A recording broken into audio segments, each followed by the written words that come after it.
আজকে আমি ক্লাস 7-এর রবীন্দ্রনাথ ঠাকুর রচিত ভানু সিংহের পত্রাবলী বিশ্লেষণ করে বোঝাবো, তাই আমার সাথে থাকো।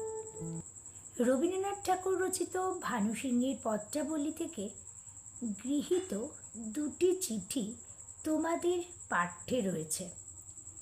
প্রথম চিঠিটি কলকাতা থেকে লেখা।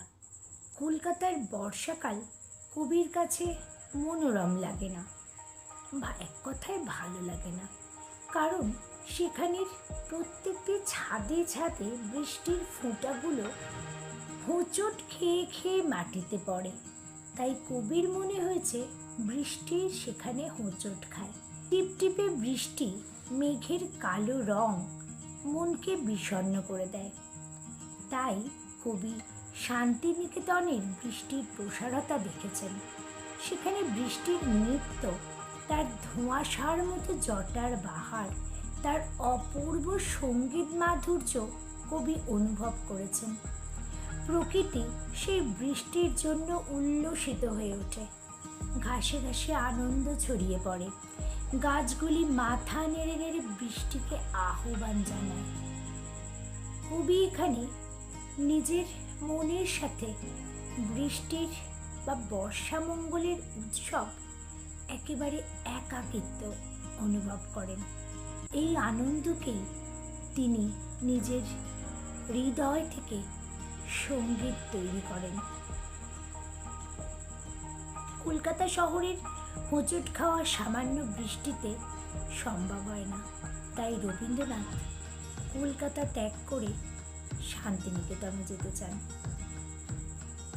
তিনি দ্বিতীয় চিঠিটি তিনি আত্রেই নদীর ওপর বোটে করে যাওয়ার সময় লিখেছেন।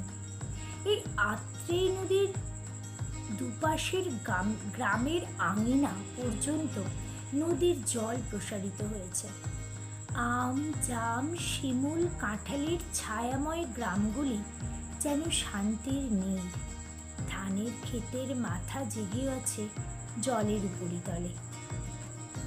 কবির মনে হয়েছে আকাশ যেন তার সার্থকতা লাভ করেছে নদীর উপরিতলে, কারণ নদীর জলেই তার প্রতিবিম্ব পড়ে, অন্য কোথাও নয়।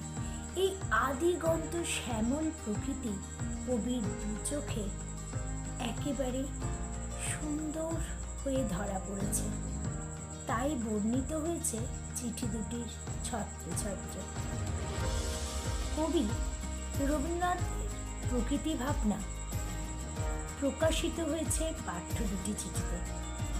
বর্ষার যে সৌন্দর্য তিনি গ্রাম বাংলার গ্রামে দেখেছেন, কলকাতা শহরে তার অভাব অনুভব করেছেন।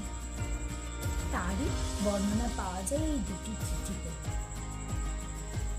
নদী তীরে বর্ষার মেঘের বর্ণনার অপরূপত্ব কখনো কখনো তার কবিতাগুলোতে আমরা দেখি।